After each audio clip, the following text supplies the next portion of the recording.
action. DM for the youth dem. Direct message for all the youth. And our direct message today. Ding, ding, ding, ding, ding, ding, ding, ding. That's me making our sounds for us. One day I'm going to get a soundboard and it's going to be on. But in the meantime, you have me. Ding, ding, ding, ding, ding, ding. Wow, wow, wow, wow, wow, wow, wow, wow. In our DM for the youth today, we're going to learn how to be a better listener.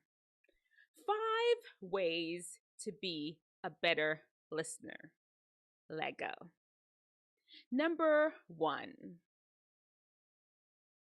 Number one is to not be distracted. Somebody's talking to you. Guess what?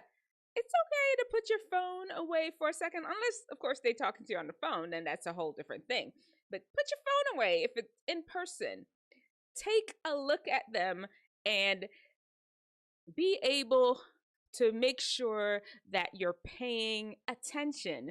Don't be distracted. Have your thoughts focused on what they're saying. This is not going to be the time when your friend is sharing with you how she's so sad that her boyfriend is just acting really weird. This is not the time for you to be figuring out what you're going to eat for dinner, or did your mom and them cook your favorite meal. No. Clear your thoughts, focus in on what your friend is trying to say. We're trying to learn how to be a better listener.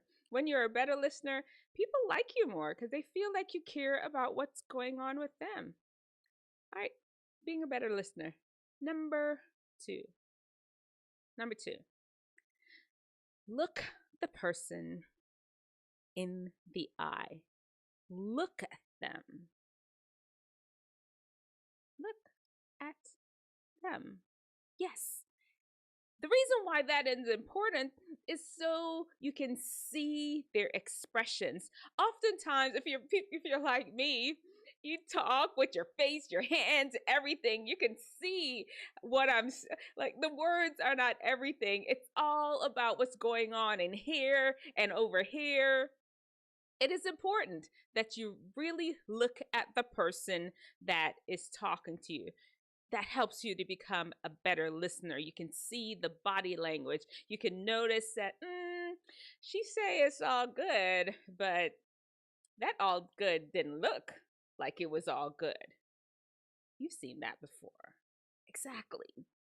And on top of that, most of us, whether you recognize it or not, you read lips. You're watching the person talk and form the words.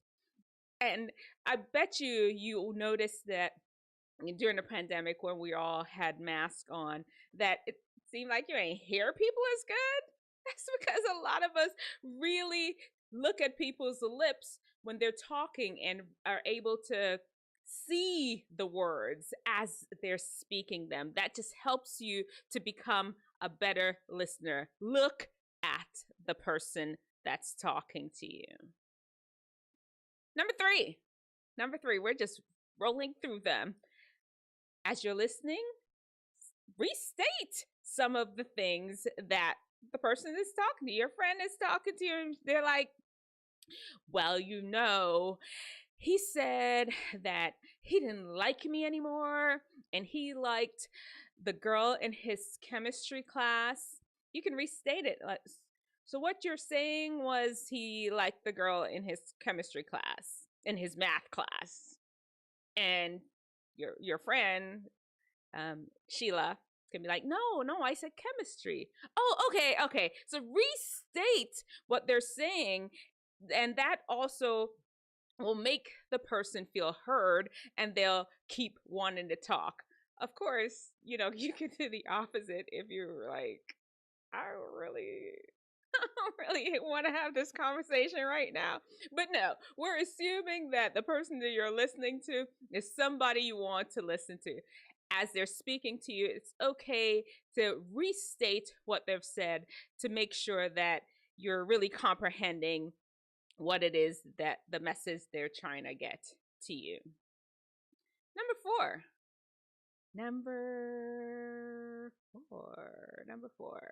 Okay. Number four is limit your bias. You're like, Dr. D, nice. What it is? What bias? Who? What? What's that? Have you heard of bias? A lot of us have some preconceived things in our mind. For example, like different cultures may use different words, or we have different frame of reference, a different set of beliefs, and those play a role in how you're listening to people. You may have already made up in your mind what it is going on with this person. They said they come up to you all angry and ready to talk, and your one of your biases, preconceived notions, is that, oh, when people are angry, it's their fault. Something happened that they did. And as you're listening, you keep thinking in your head, oh, they did it. They did it. They were wrong. They're the wrong.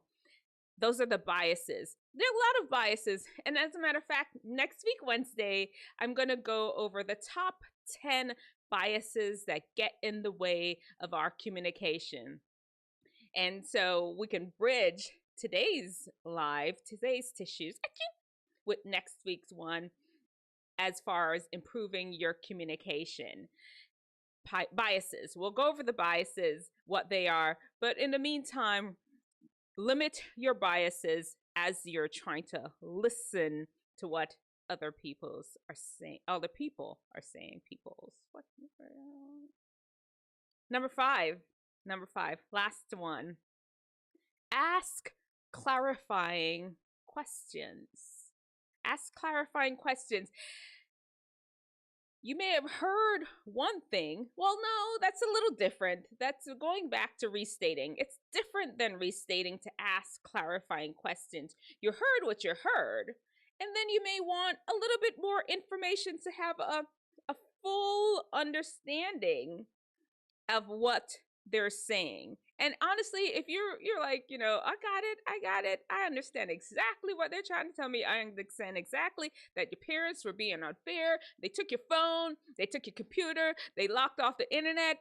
I understand exactly what they were saying, and you're just listening.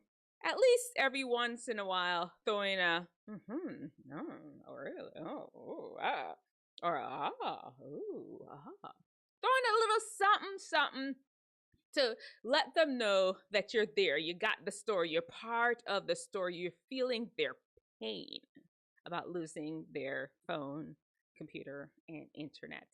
All right. Well, those are top 5 ways to be a good listener. Put away the distractions. Look at the person. Restate. Limit your biases. And ask clarifying questions. Oh, how's everybody doing out there? Let me know in the comment section. Do you have any other tips about how to improve your listening skills? Any excellent listeners out there? Let me know. Also, where's everybody listening from? Where are you from? North Carolina?